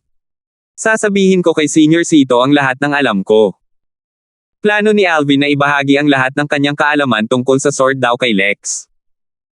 Sa kanyang palagay, wala siyang mawawala sa pagbuo ng isang magandang relasyon kay Lex. Isa rin itong pagkakataon para makabawi siya sa Wang Clan. Sa kabuuan, panalo ang lahat para dito. Dahil dito, sa hinaharap, kahit na mabunyag ang kanyang motibo sa pagpunta sa Wang Clan, nadama niya na maaaring hindi naman siya kagalitin ni Lex at ng Wang Clan. Maganda ang impresyon ni Alvin sa ilang miyembro ng angkan ng Wang. Dahil dito, umaasa siyang mailalabas niya si Lucille nang hindi masasaktan ang angkan ng Wang. Bagamat nadama niya na maaaring hindi mag-isip ng negatibo sina Kurlan at Romulus kung alam ni Kurlan balak niyang ilabas si Lucille, hindi pa rin siya nang ahas na sumugal. Tutal, naroon pa rin ang isa pang kataas-taasang elder na hindi pa niya nakikilala. Kamangha-mangha. "Fulton, ang iyong sword daw ay kahanga-hanga. Akala ko ang aking pag-unawa sa sword daw ay hindi dapat masyadong malayo sa iyo, ngunit malinaw na mali ako. Kung mauunawaan ko ang sword daw sa antas mo, tiwala akong ako ang magiging pinakamalakas na supreme powerhouse sa Divine Sand Realm." Namangha si Lex matapos niyang mapanood ang pagpapakita ni Alvin ng sword daw. Sa sandaling ito, ang dalawa ay nasa loob ng spatial artifact ni Alvin. Kadalasan, mapanganib na pumasok sa spatial artifact ng ibang tao. Gayunpaman, walang anumang alalahanin si Lex dahil bilang isang supreme powerhouse, madali siyang makakatakas sa spatial artifact ni Alvin. Sa panahong ito, nakatuklas din si Alvin ng ilang mga kapintasan sa sword daw ni Lex at itinuro ang mga ito kay Lex. Natural lamang na hindi mahahanap ni Lex ang mga kapintasang ito kung naobserbahan lamang niya ang pagpapakita ni Alvin ng sword daw. Dahil sa paalala ni Alvin, maitutuwid niya ang kanyang mga kapintasan kahit na magtagal pa. Hindi nakakagulat, nakaramdam ng pasasalamat si Lex kay Alvin. Matapos gumugol ng mas maraming oras kasama si Lex, natuklasan din ni Alvin na si Lex ay napakakaibigan. Hindi lamang hindi nagmamayabang si Lex, kundi itinuring din siya ni Lex na kapantay niya kahit na mas bata pa siya. Natuto rin siya ng ilan tungkol sa batas ng kalawakan at batas ng oras mula kay Lex. Bagamat hindi naunawaan ni Lex ang dalawang batas na iyon, natural lamang na maraming kaibigan at kalaban si Lex na nakaunawa sa dalawang batas na iyon. Dahil dito, medyo maalam si Lex tungkol sa mga ito. Gumugol ang dalawa ng 3 taon sa Spatial Divine Artifact, natututo mula sa isa't isa, bago sila tuluyang umalis. Hindi rin inaasahan ni Alvin na paghihintayin niya si Lucille ng 3 taon. Gayunpaman, hindi tulad ng dati, ang buhay ni Lucille sa angkan ng Wang ay bumuti ng malaki. Tinatrato siya na parang isang prinsesa sa angkan ng Wang at kinainggitan ng marami. Kada ilang araw, nagpapadala ang angkan sa kanya ng maraming mapagkukunan ng paglilinang. May mga chismis pa nga tungkol sa pananampal ni Kurlan sa isa sa kanyang mga apo dahil na-chismis ng kanyang apo ang yumaong kapatid ni Lucille na si Richard.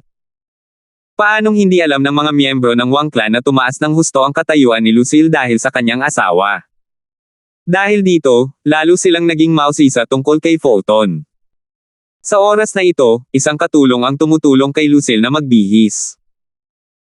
Kasabay nito, sinabi niya, "Binibini, pinag-uusapan ng lahat sa angkan kung gaano kakaswert na napangasawa mo siyang Master Fulton."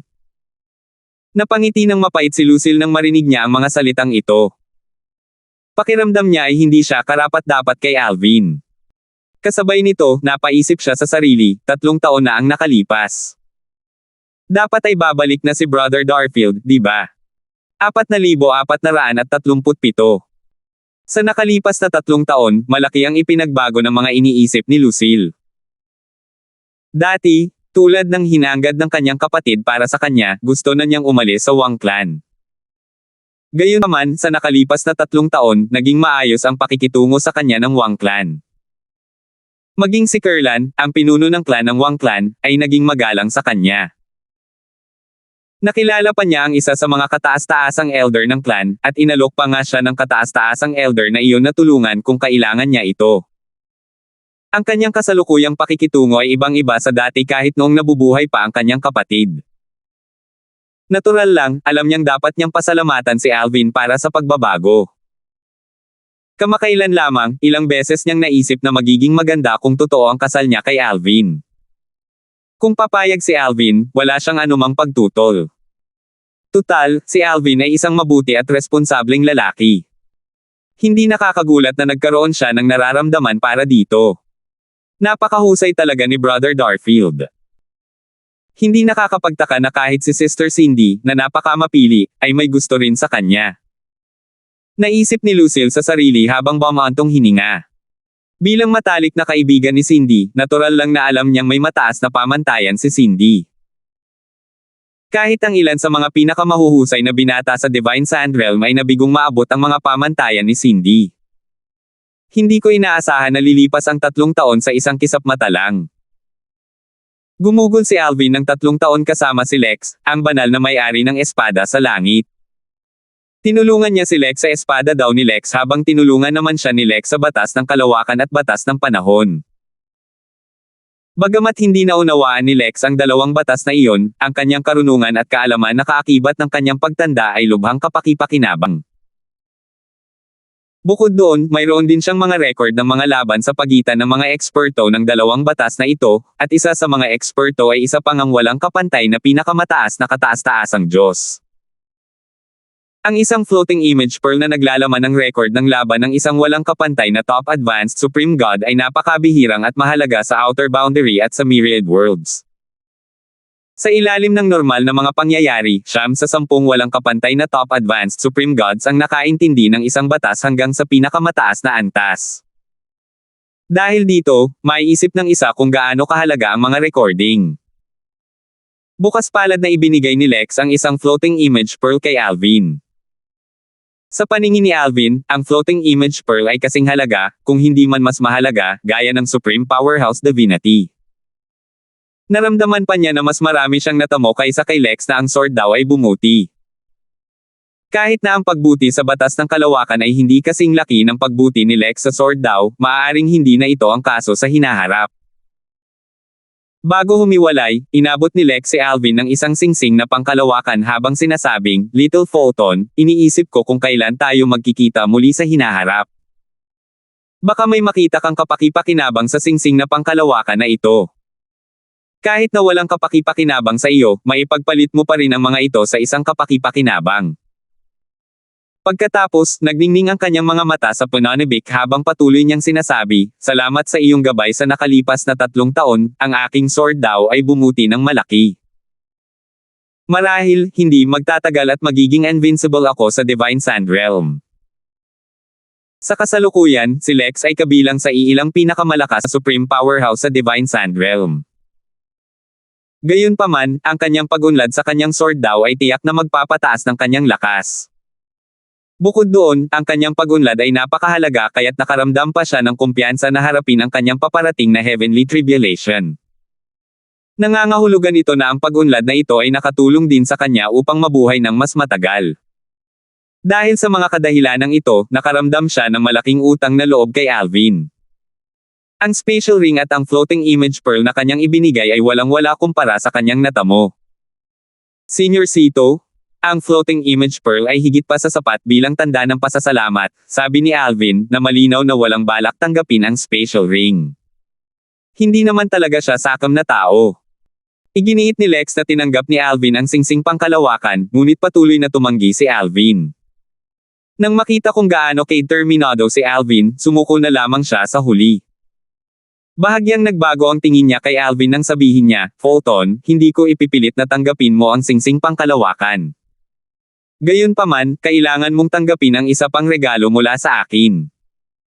Maaaring hindi mo ito magamit sa buong buhay mo, ngunit magagarantiya ko na kung may silbi ito, tiyak na ililigtas nito ang buhay mo."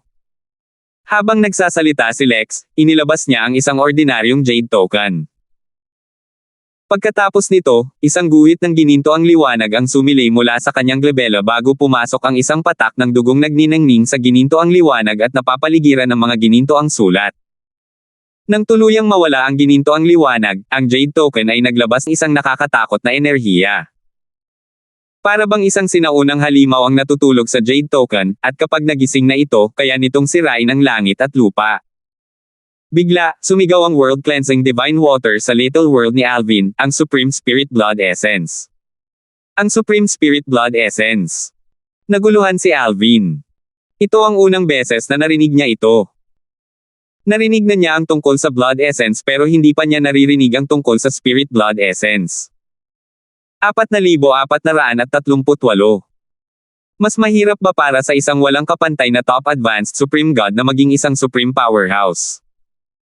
Hindi pa naririnig ni Alvin ang tungkol sa Supreme Spirit Blood Essence.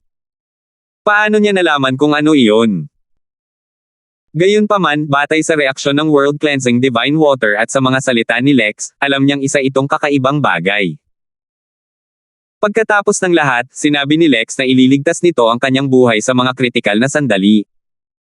Tanging ang mga Supreme Powerhouse ang nagtataglay ng Supreme Spirit Blood Essence. Pamilyar ka sa ordinaryong Blood Essence, at alam mo kung gaano ito kahalaga sa lahat. Ang Supreme Spirit Blood Essence ay pino mula sa dugo ng isang Supreme Powerhouse. Ang proseso ng pagpipino ay hindi mahirap, at hindi nito naaapektuhan ang cultivation ng isang tao. Gayunpaman, medyo matagal ito, paliwanag ng World Cleansing Divine Water, sinasabing inaabot ng mahigit 10,000 taon para mapino ng isang Supreme Powerhouse ang isang patak ng Supreme Spirit Blood Essence. Nabigla si Alvin sa mga salita ng World Cleansing Divine Water. Ang mga Supreme Powerhouse ay napakalakas, at maaari silang mabuhay ng hanggang 100,000 taon. Nangangahulugan ito na ang isang Supreme Powerhouse ay maaari lamang magpino ng halos 12 patak ng Supreme Spirit Blood Essence sa buong buhay niya. Dahil dito, nabigla si Alvin na handa si Lex na ibigay ang isang napakahalagang bagay sa kanya. Ate Water, ano ang silbi ng isang Supreme Spirit Blood Essence? Tanong ni Alvin. Natural na naintriga si Alvin sa Supreme Spirit Blood Essence matapos sabihin ni Lex na may iligtas nito ang kanyang buhay. Bagamat nag-aalangan siyang magkaroon ng utang na loob, hindi maikakailang naantig siya sa Supreme Spirit Blood Essence. Naisip niya na maaaring hindi niya agad mabayaran ang pabor pagkatapos itong tanggapin, ngunit maaari niya itong mabayaran kapag naging isang walang kapantay na top advanced Supreme God. Sumagot ang World Cleansing Divine Water, maaari mong buhayin ang Supreme Spirit Blood Essence gamit ang iyong divine energy at ang batas na iyong naiintindihan. Sa oras na iyon, ipapatawag nito ang Supreme Powerhouse. Sa isang paraan, ito ay parang isang portal na tumutulong sa Supreme Powerhouse na makarating sa iyo. Nanlaki ang mga mata ni Alvin at biglang bumilis ang tibok ng kanyang puso nang marinig niya na kaya niyang personal na ipatawag ang isang Supreme Powerhouse gamit ang Supreme Spirit Blood Essence. Patuloy na sinabi ng World Cleansing Divine Water, gayunpaman, tulad ng maraming bagay, mayroon din itong mga limitasyon. Magagamit mo lamang ito sa outer boundary at sa mga kalapit na realm, maliban sa mga lihim na realm na nagbabawal sa mga Supreme Powerhouse. Hindi mo ito magagamit sa myriad worlds maliban kung pareho kayong nasa iisang mundo. Muling nagtanong si Alvin, Sister Water, ibig sabihin nito ay magagamit ko pa rin ito sa mga lihim at malayang kaharian, na hindi humahadlang sa pagpasok ng mga Supreme Powerhouse, basta't ito ay nasa loob o malapit sa outer boundary, tama ba? Oo, sagot ng World Cleansing Divine Water. Matapos makinig sa paliwanag ng World Cleansing Divine Water, tinanggap ni Alvin ang Supreme Spirit Blood Essence ni Lex bago niya sinabi ng seryoso, Senyor, ang Supreme Spirit Blood Essence ay maituturing na isang anting-anting na negel iligtas buhay. Salamat sa iyong kabaitan. Kapag naging sapat na ang aking lakas upang protektahan ang aking sarili at kung hindi ko ito magagamit sa huli, ibabalik ko ito sa iyo. Gayunpaman, kung gagamitin ko ito sa huli, may utang na loob ako sa iyo ng isa pang pabor. Pagkatapos, determinado niyang idinagdag, pakiusap, sumang-ayon ka sa aking kahilingan. Kung hindi, natatakot akong hindi ko matatanggap ang isang napakahalagang bagay na ito. Tahimik na tumingin si Lex kay Alvin nang may lumalaking paghanga.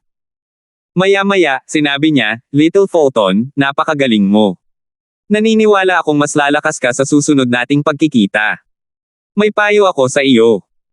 Huwag kang magmadaling maging isang Supreme Powerhouse kung may pagkakataon kang maging isang walang kapantay na Top Advanced Supreme God. Bagamat malaki ang tataas ng iyong lakas pagkatapos ng iyong tagumpay, magiging mahirap intindihin ang mga batas at ang mga daos pagkatapos ng iyong tagumpay.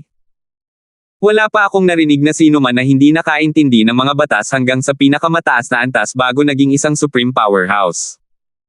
Ito ay wala pang katulad sa outer boundary at sa myriad worlds.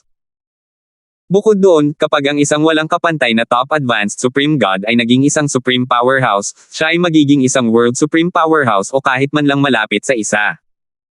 Ang mga ordinaryong Supreme Powerhouse ay hindi kayang tapatan ng isang Supreme Powerhouse. Pagkatapos ng isang atake, nagpatuloy si Lex sa pagsasalita, gayunpaman, kailangan kong ipaalala sa iyo na ang landas patungo sa pagiging isang Supreme Powerhouse pagkatapos maging isang walang kapantay na Top Advanced Supreme God ay mas mahirap. Hindi ko alam kung gaano kahirap ito dahil hindi ako naglakbay sa landas na iyon. Gayunpaman, walang duda na napakahirap nito. Alam ito ng lahat ng Supreme Powerhouse. Nabuhay ako ng halos 200,000 taon, at karamihan sa mga walang kapantay na Top Advanced Supreme Gods na kilala ko ay namatay mula sa Heavenly Tribulation bago sila naging isang Supreme Powerhouse. Lahat sila ay may kakayahang maging Supreme Powerhouse bago sila naging isang walang kapantay na Top Advanced Supreme God, ngunit pinili nilang pigilan ang kanilang cultivation. Gaya ng nakikita mo, hindi talaga ito isang madaling landas na tahakin. Iilan lamang sa mga Supreme Powerhouse ang kilala ko na tumahak sa landas na hindi gaanong dinadaanan at nagtagumpay. Kung ikaw ay isang ordinaryong prodigy, hindi kita hihikayatin na tahakin ang landas na ito. Gayunpaman, batay sa iyong mga nagawa sa murang edad, naniniwala ako na kung ikaw ay magiging isang walang kapantay na Top Advanced Supreme God muna, ang landas ng pagiging isang Supreme. Hindi magiging kasing hirap para sa iyo ang powerhouse gaya ng nangyari sa ibang walang kapantay na mga Top Advanced Supreme Gods. Ito ang unang pagkakataon na narinig ni Alvin na mas mahirap para sa mga walang kapantay na matataas na kataas-taasang Diyos na maging mga kataas-taasang makapangyarihang nilalang. Isa na naman siguro itong dahilan kung bakit kakaunti ang walang kapantay na mga nangungunang abanteng kataas-taasang Diyos.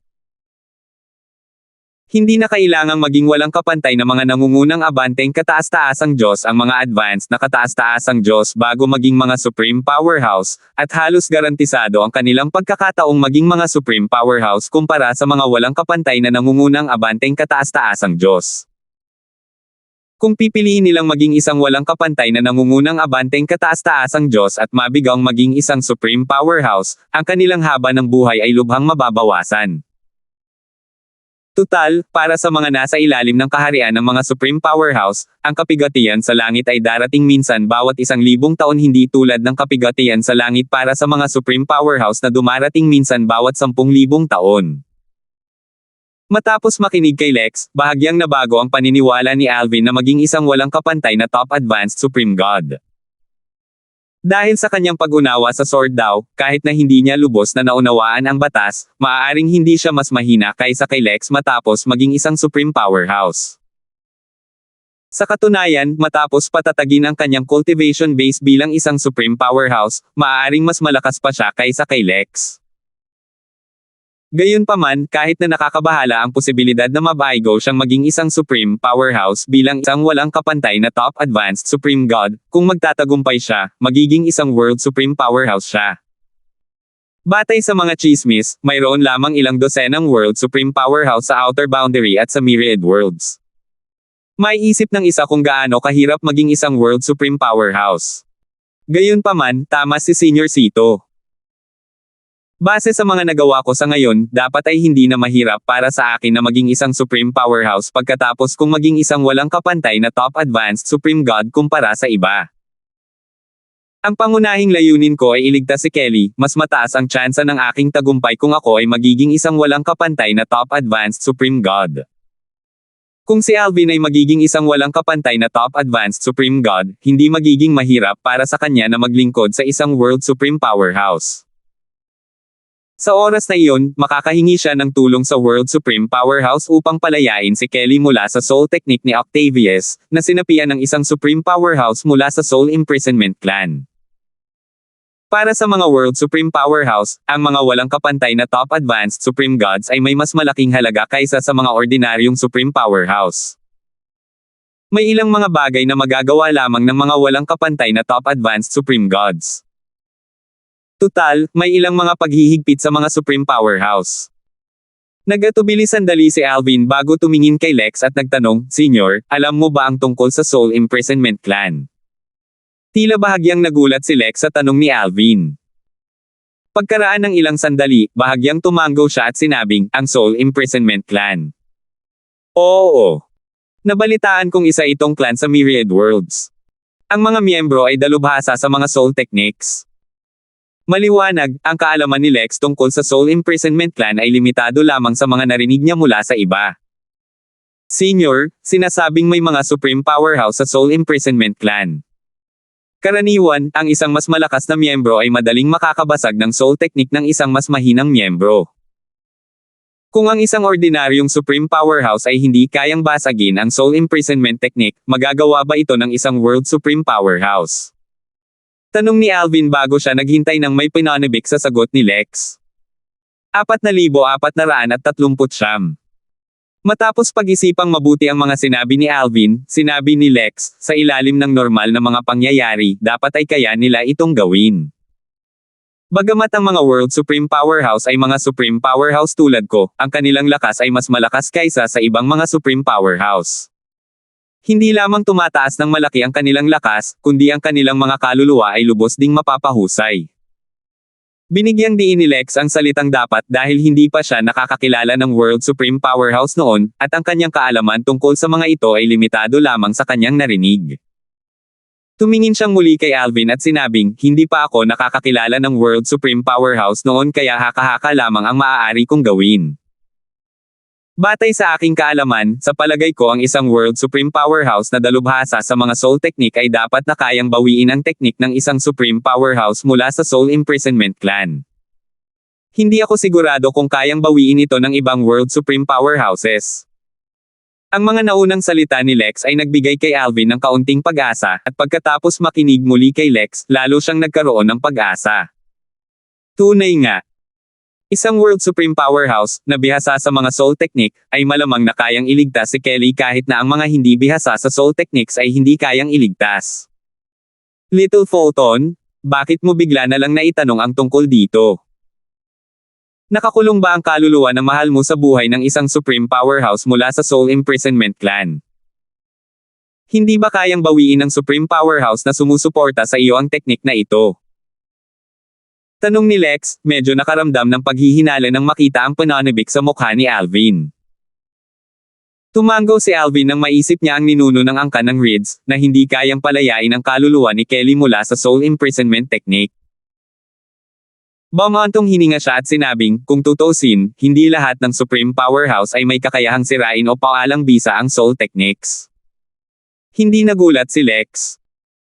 Alam niyang imposible para sa karamihan ng mga Supreme Powerhouse na bawiin ang soul technique ng isang Supreme Powerhouse mula sa soul imprisonment clan maliban kung sila ay dalubhasa sa mga soul technique. Kasabay nito, sa wakas ay nakumpirma niya na walang World Supreme Powerhouse na sumusuporta kay Alvin at bahagyang nagulat. Sa kanyang palagay, tanging isang World Supreme Powerhouse lamang ang makakapag-cultivate ng isang prodigy na sumusuway sa langit tulad ni Alvin. Kung wala ang tulong ng isang World Supreme Powerhouse, mahirap isipin kung gaano kahirap para kay Alvin na makarating sa ganito kalayo. Paano siya hindi magugulat sa revelasyon na ito? Sa anumang kaso, hanggat hindi siya namamatay ng maaga, tiyak na magiging sikat siya sa Outer Boundary at Myriad Worlds, naisip ni Lex sa sarili. Hindi na nagtanong si Alvin tungkol sa mga soul technique. Nagpaalam siya kay Lex at lumipad patungo sa patio kung saan siya inayos ng Wang clan para manatili. Hinihintay pa rin siya ni Lucille. Sa wakas ay umalis din si Lex sa lupain ng angkan ng Wang. Bago siya umalis, hinanap niya si Kerlan, ang pinuno ng angkan ng Wang, upang ipaalam kay Kerlan ang tungkol sa kanyang pag-alis. Bukod doon, sinabihan din niya si Kerlan na hanapin ito kung sakaling magkaroon ng anumang problema si Alvin sa hinaharap. Hanggat kaya niya, tutulungan niya si Alvin. Batay sa kanyang saloobin, halata na marami siyang natutuhan mula kay Alvin sa nakalipas na 3 taon. Gayunpaman, naisip ni Alvin na malabong magkita silang muli ni Lex pagkatapos nilang maghiwalay. Kahit na magkita pa sila, malamang na iyon ang panahon na gagamitin niya ang Supreme Spirit Blood Essence na ibinigay sa kanya ni Lex. Kung gagamitin niya ang Supreme Spirit Blood Essence, malamang na mas marami siyang makakasalamuha kay Lex dahil kailangan niyang suklian ang pabor na iyon. Si Lucille, na 3 taon nang naghihintay, ay sa wakas ay nakita na si Alvin. Kuya Darfield. Bahagyang ngumiti si Alvin at sinabing, pasensya na sa paghihintay sa iyo. Dapat mo nang simulan ang paghahanda. Aalis tayo bukas. Hindi na plano ni Alvin na manatili pa sa angkan ng Wang. Kung mas maaga niyang maialis si Lucille, mas maaga niyang matutupad ang kanyang pangako kay Richard. Nang marinig ang mga salitang ito, isang nag-aalangan na ekspresyon ang lumitaw sa mukha ni Lucille. Maya-maya, naglakas loob siyang sabihin, kapatid na Darfield, sa kasalukuyan mong katayuan sa angkan ng Wang, kahit umalis ka nang wala ako, hindi ako papayagang magpakasal muli ang angkan. Bahagyang nagulat si Alvin nang marinig niya ang mga sinabi ni Lucille. Gayunpaman, pagkatapos itong pag-isipan sandali, agad niyang naunawaan ang sitwasyon.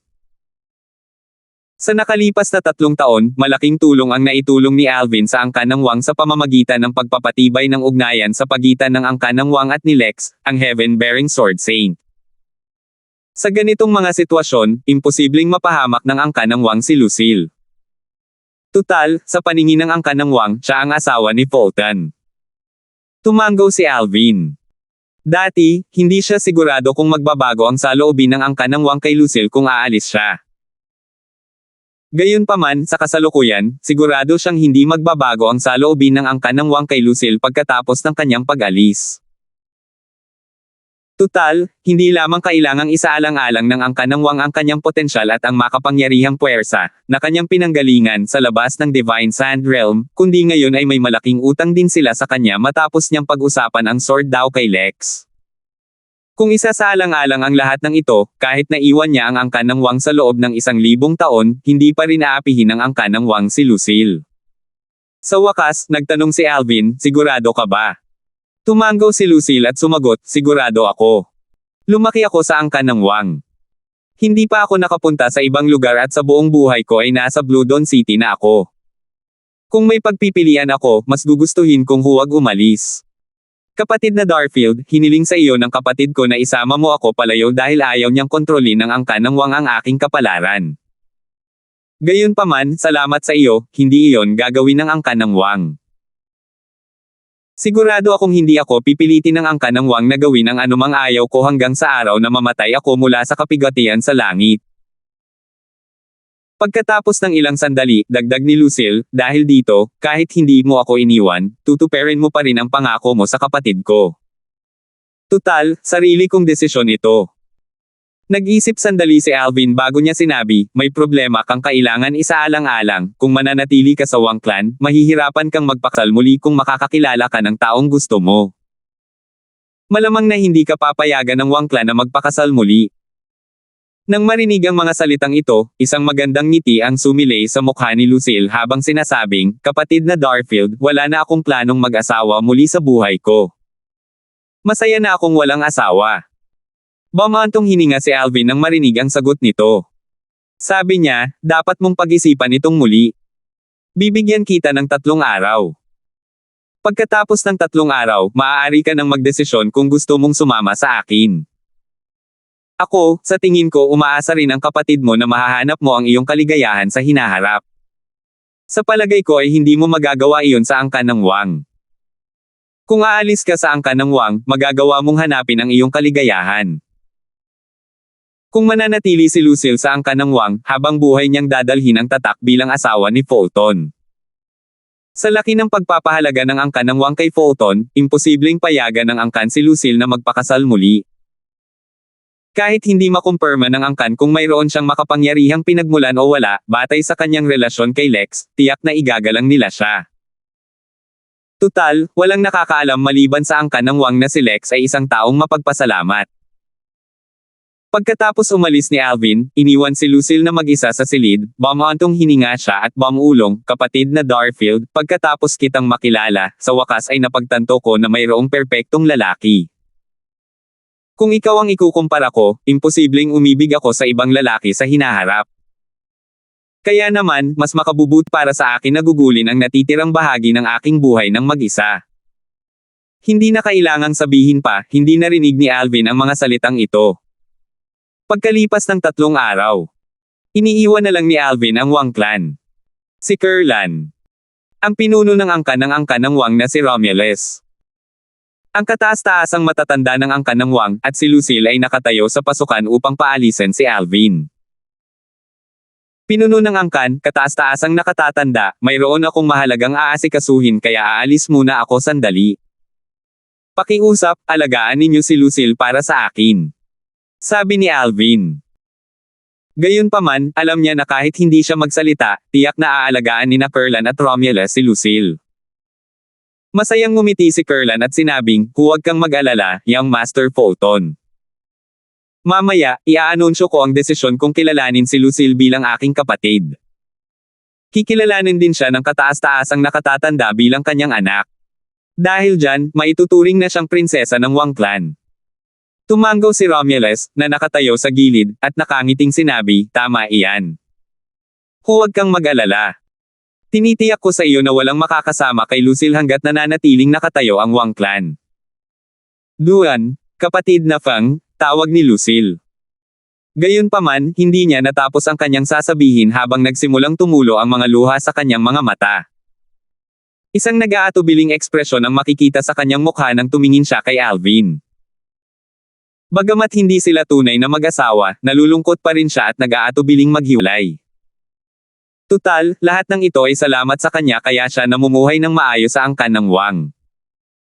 Babalik ako sa lalong madaling panahon, sabi ni Alvin nang may bahagyang ngiti.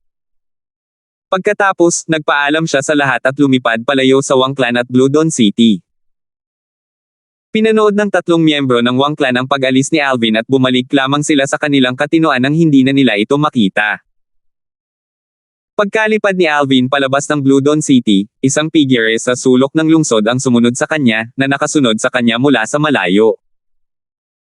Base sa aking obserbasyon, walang dapat na anumang makapangyarihang tao na palihim na nagpoprotekta sa kanya maliban na lang kung ang kabilang panig ay isang supreme powerhouse, at hindi ko matukoy ang presensya ng kabilang panig. Susundan ko muna siya at patuloy na oobserbahan ang sitwasyon. Ang taong nakasunod kay Alvin ay nakasuot ng itim na roba, at ang kanyang mukha ay nakatago. Gayunpaman, kapag siya ay gumagalaw, siya ay nagmukhang isang berdeng sable, na tumatawid ng libu-libong milya sa isang kisap mata lamang. Salamat po at sinamahan ninyo ako, ingat lagi mga master.